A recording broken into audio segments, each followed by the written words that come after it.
Live from the heart of the Blue Ridge, Roanoke, Virginia. It's the Just Bernard Show with host Bernard Alvarez. Join Bernard as he shares topics that reveal the real matrix and empower your human experience, including world liberty, the esoteric, suppressed technologies, spiritual ascension, and human consciousness.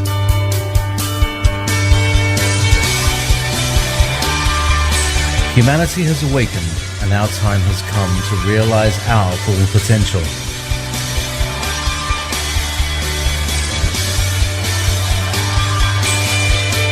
And now, live from the Star City, your host, Bernard Alvarez.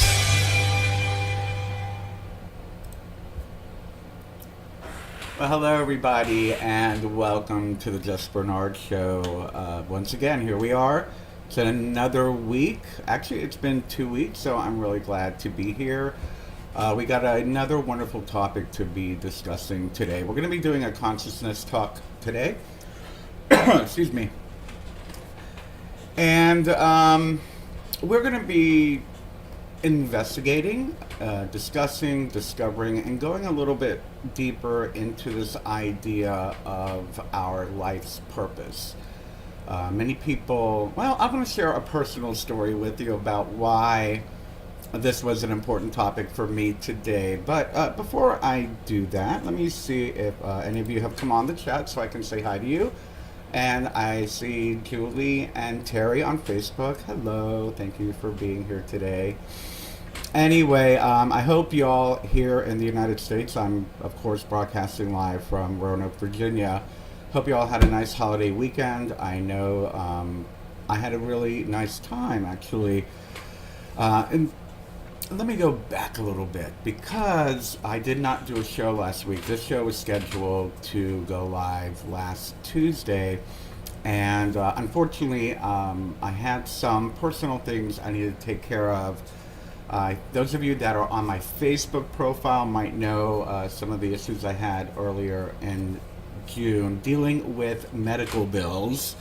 Don't get me started on the whole concept and issues with medical care in the United States. But needless to say, I had to cancel the show last week so I can get it taken care of. And lo and behold, everything has now been taken care of. I'm very happy to say. So that trauma is behind me, and it's very interesting. About a month ago, I did that show on moving past trauma, and it was several hours after I did that show that I found out that I was dealing with these medical bill issues, quite traumatic in a way. But anyway, I'm very glad to say that's over. So I did take off last week. This week, I've been really happy. I had a great weekend this week. A dear friend of mine took me out to dinner on Saturday to a very nice fine dining establishment, which I had no idea that Roanoke had like real fine dining. I knew they had fancy, but not fine dining.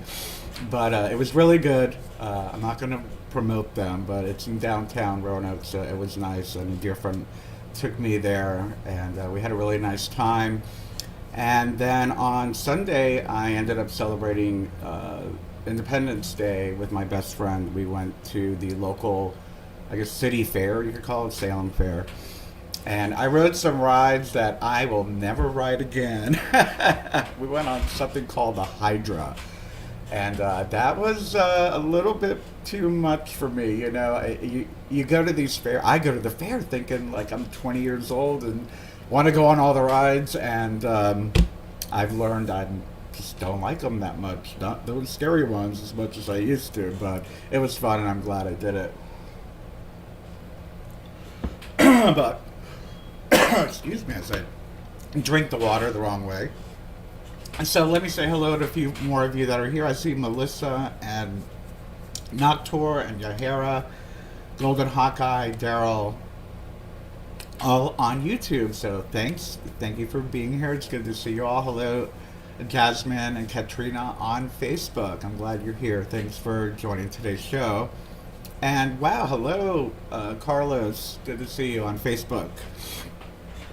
So, why did I want to write the show? This last year and a half, let's just say, the roller coaster of life. We were talking about roller coasters, and by the way, I love roller coasters still.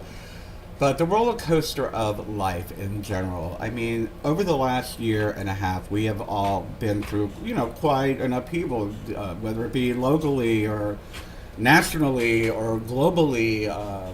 Just so much going on within our lives, everything from our economy to our jobs to our family, to stress to not stress to having stress to not having stress.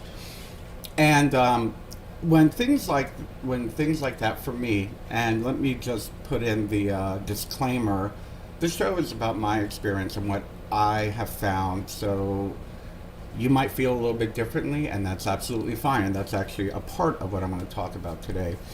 But I find that every once in a while, and it's kind of interesting that it needs to happen for me, I end up losing faith in the work that I'm doing. I either lose faith in either the organizations that I'm affiliated with, the many nonprofits, several nonprofits that I work with, or I lose faith in the work that I'm doing on social media and on my website and with my clients and whatnot, or I lose faith in my spiritual path and my spiritual beliefs. And that can change the way that we approach our life's purpose. It may change our purpose in life. So, when I'm saying my life's purpose or our life's purpose, for me that means the thing that we are most passionate about, the self-motivating, the thing that you don't need to be motivated to do when you get up in the morning, the thing that drives you, that inner fire or passion that your authentic self calls you to do day in and day out. And I'm not talking about your 9 to 5. If you're doing a 9 to 5 just to pay the bills, then you're just working to pay the bills. I'm talking about that passion that you have, that thing that calls to you and drives you. And I'm lucky to be able to do 80% of my passion for a living, or 80% of my living is from my passion. However, it has to come from that place of authenticity. A lot of people ask me, and I know it sounds cliche, but a lot of people ask me, what is my life's meaning? What is the meaning of life? And we have all the cliches of the meaning of life is to give life meaning.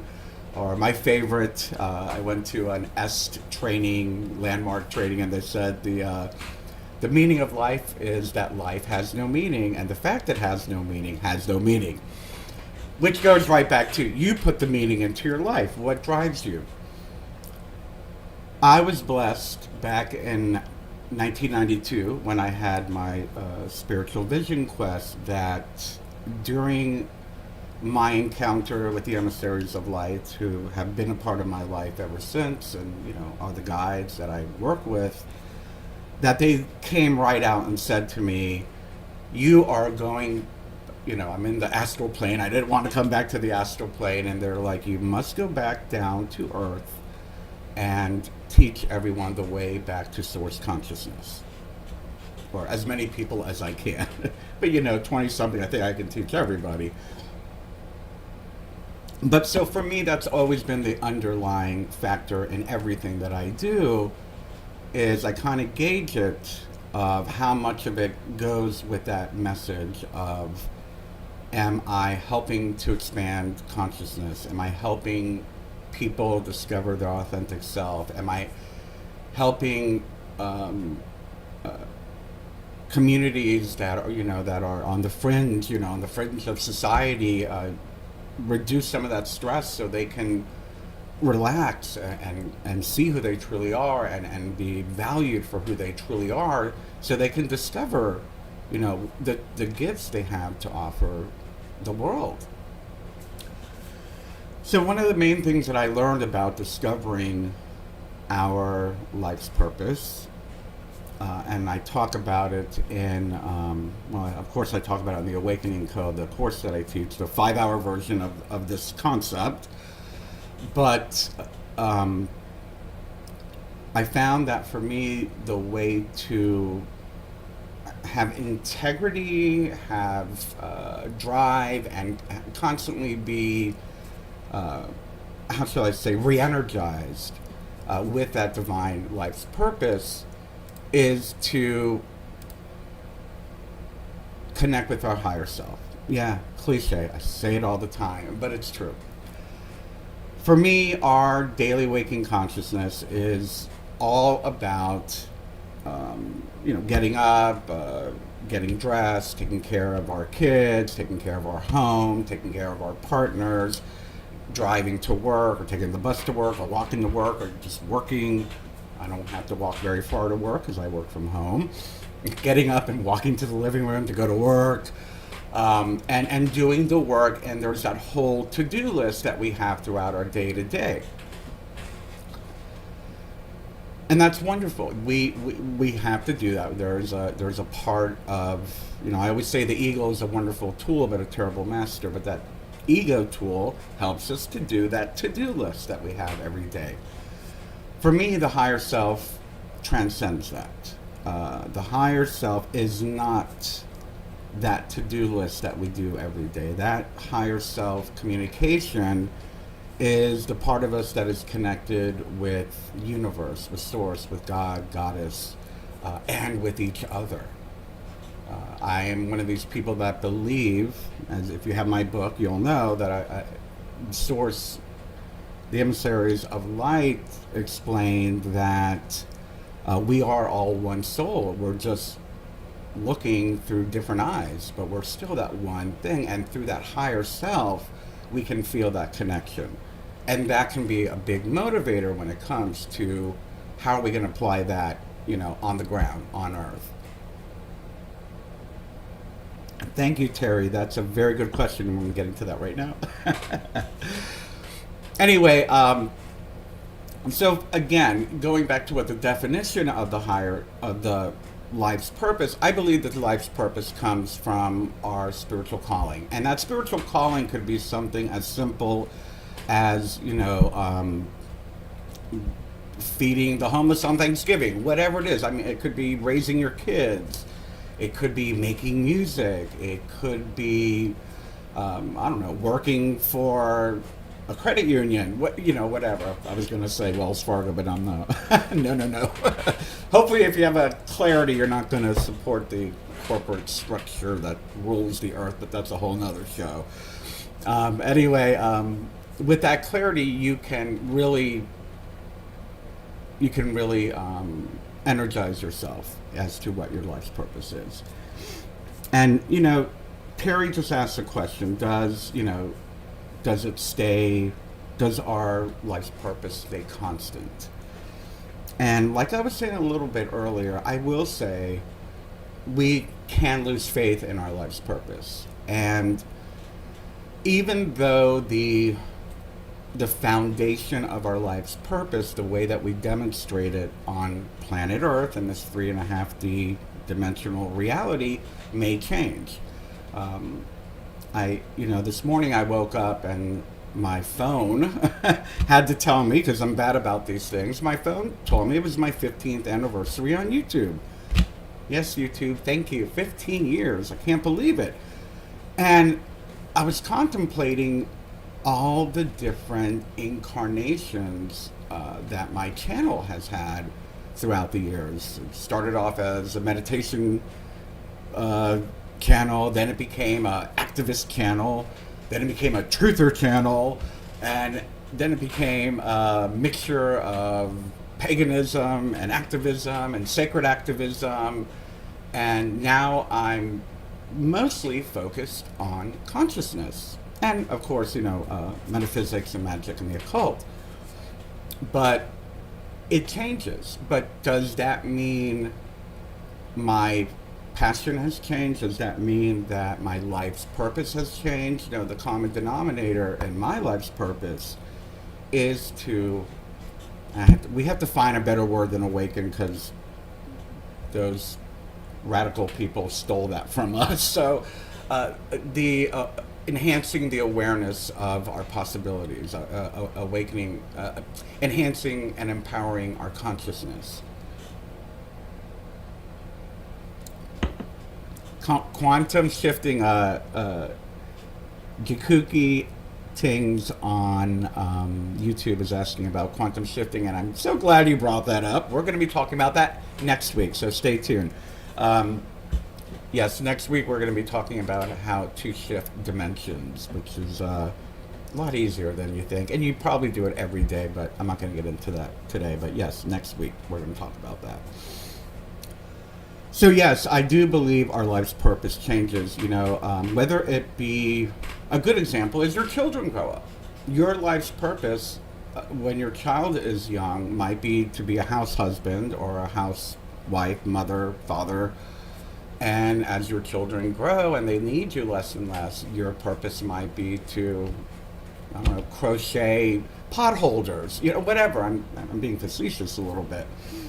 But things do change, and you have to give yourself permission for them to change. As going right back to the inspiration of why I wanted to talk about this, was every once in a while I will lose faith in my work. Every once in a while I'll lose faith in what I believe my life's purpose is. But eventually, that tumultuous time, I find that when we lose that faith, we're seeking it. I don't know if you're like me, but I know for me, when I lose my faith, I become more active in seeking my faith, if that makes sense. And being more active in seeking my faith, I redevelop, or I re-enhance or re-energize my relationship with the divine, my spiritual nature, the universe, etc., etc. And therefore, my life's purpose gets re-inspired. Does it incarnate into something new? Many times it does. Many times it does. So, one of the things that I've learned about this, and again, let me just close off this aspect of today's talk, is allow your focus to be fluid. If it changes, it's allowed to change. If it's changing, maybe you're still seeking, and it's okay to seek. It's in doing nothing and being apathetic, where there is no growth, there's no empowerment, there's no evolution. But if you're shifting your focus or your purpose, that's fine. Allow yourself that privilege. You're in a human body. You have the privilege of changing your focus. All of this underlined with harm none, do what you will. And that brings me to the next aspect. Back when I was hardcore truther, hardcore conspiracy activist, hardcore sacred activist, one of the common things that I would notice, and on occasion I'll catch myself slipping into that mentality, but one of the things I would notice is that when I got involved in the truth movement, for lack of a better term, I got involved in the geoengineering aspect, chemtrails. Because all of a sudden in South Florida, we were getting tic-tac-toes and all kinds of stuff. And of course, I had to research it and find out what it was. And, it ended up being conspiracy fact. They admit that they're aerosol spraying to change the climate, blah, blah, blah, geoengineering the atmosphere, blah, blah, blah. But back then, it wasn't spoken of openly. Anyway, the point I'm trying to make, whether you believe in that stuff or not, the point I'm trying to make is that I remember getting angry at people for not caring about my focus at that time. Other focuses like LGBT rights and LGBT issues. There was a time when I would get angry that people weren't out in the street marching for LGBT rights. I remember when it came out that George Bush had lied about the reason going to Iraq, and I ran out into the street thinking everyone's going to run out in the street and start protesting that our president got caught lying about why we went into Iraq. And crickets, you know. And I remember getting so angry about that. So I've learned, and it's taken me a long time, that we all have different focuses. We all have different issues that our heart, our spirit, our lives, whatever it might be, calls us to, that we're drawn to. Some people are drawn to community issues. Some people are drawn to national issues. Some people are drawn to political issues. Some people are drawn to ecological issues. Some people are drawn to consciousness issues like myself. And that's okay. If we are going to give ourselves permission to follow our life's purpose, we need to allow other people the very same privilege. So just because someone's not outraged about, sex trafficking or something, you always say, well, what about the children? And, well, what about the ecology? What about this? What about that? What about people of color? What about LGBT people? What about? If you're one person speaking up for something, good. That's great. We can't speak about everything all the time. You can't, and they can't. Give them the space to explore what their life's purpose is as well. Harm none. Do what they will. Harm none. Do what you will. I want to say hello to a few more people on YouTube. I see Granita and Elena. Hi. Hi on YouTube. Good to see you. Thank you for being here. Anyway, there is there's a chapter in the Book of One where we talk about that, where the emissaries of light talk about that we're all going to school. Every day is a new lesson. We go to school and our life school on our own personal path. They go to life school and their personal path. I feel the most important thing that we can do with our life's purpose and giving room for other people to explore their life's purpose is to acknowledge that we're not going to fix everything in one day. We're not going to fix ourselves in one day. We're not going to fix society in one day. We're not going to be able to handle everything that's quote unquote wrong with the world in one day. But we can take steps in what I call harm reduction. Harm reduction being, in ourselves, eating better, being kinder to what we put into our brain. Stop watching reality shows. No, I'm kidding. No, I'm not kidding. But it's up to you. That's your life's path. However, but be kinder to what we put into our ears, our eyes, our mouths, what we're seeing, and then also the world. Don't pollute. Don't stroke division. Don't stroke hatred. Don't be a part of hatred. Don't be a part of war. These kinds of things. So what is your life's purpose? Your life's purpose is to become as authentic as you can. Your life's purpose, my life's purpose, is to quietly, within, listen to our hearts. Cliche but true. Listen to our heart. Listen to our higher self.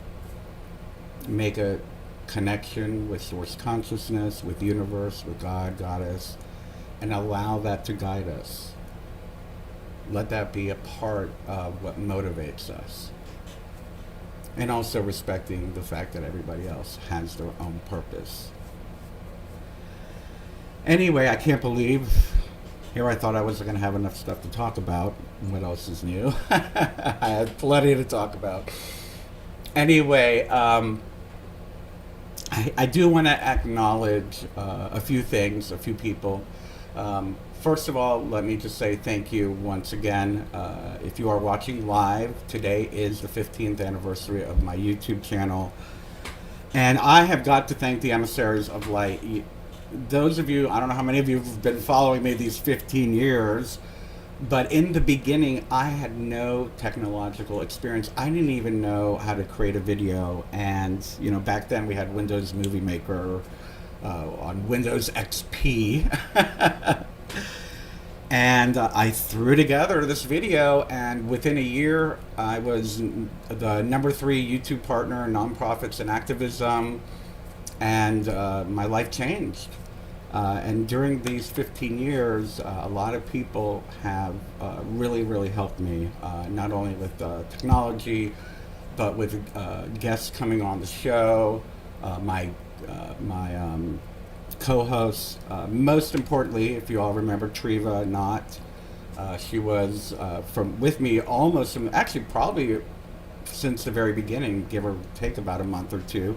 But she was my first admin on my YouTube channel. She was the first admin and board member of the Global Illumination Council, which brings me to thank everyone that was on the board of directors of the Global Illumination Council, as well as all of our administrators on all of our Facebook pages and website and social media and everything that they did to help get the message out there. I especially want to thank Annabelle Montalbano, who helped me co-write the Book of One, which if it wasn't for her, this message would have probably never gotten out. Of course, Yvonne Weitz, who was co-host and board member for many, many years. Janine Austin, who got John Trudell on the show, who was also a co-host. Roxy Lopez, who's always been a dear friend. Miriam Delicato. And just so many, many, many, many people. We've had some amazing guests on the show, and so many people have inspired me. And then, of course, last but not least, my financial contributors, those of you who support me on Patreon, on Facebook, on YouTube, those of you who do monthly donations. Thank you, thank you, thank you. I cannot believe this has been going on for 15 years. Anyway, I am looking forward to, how old am I now? Maybe I can do another 30, let's see. Yeah, I can do another 30 at least, I think so. So I look forward to this only being the first third of my time on the internet. Anyway, next week we will be talking about shifting dimensions, how to go from one dimension to another. And it's not what you think. And like I said, you probably do it throughout the day and you don't even realize it. But we're going to talk a little bit about it. It is going to be a, I'm going to do like a full-blown course on that. But we're going to do like an overview of it next week. Anyway, as usual, it's always wonderful to see y'all. Yes, Julie, yeah, wow. Thank you for being a part of it, and thank you all again for being a part of my world and helping to make the world a better place. I love you, and everybody have a wonderful, wonderful week. I'll see you next time. Bye-bye.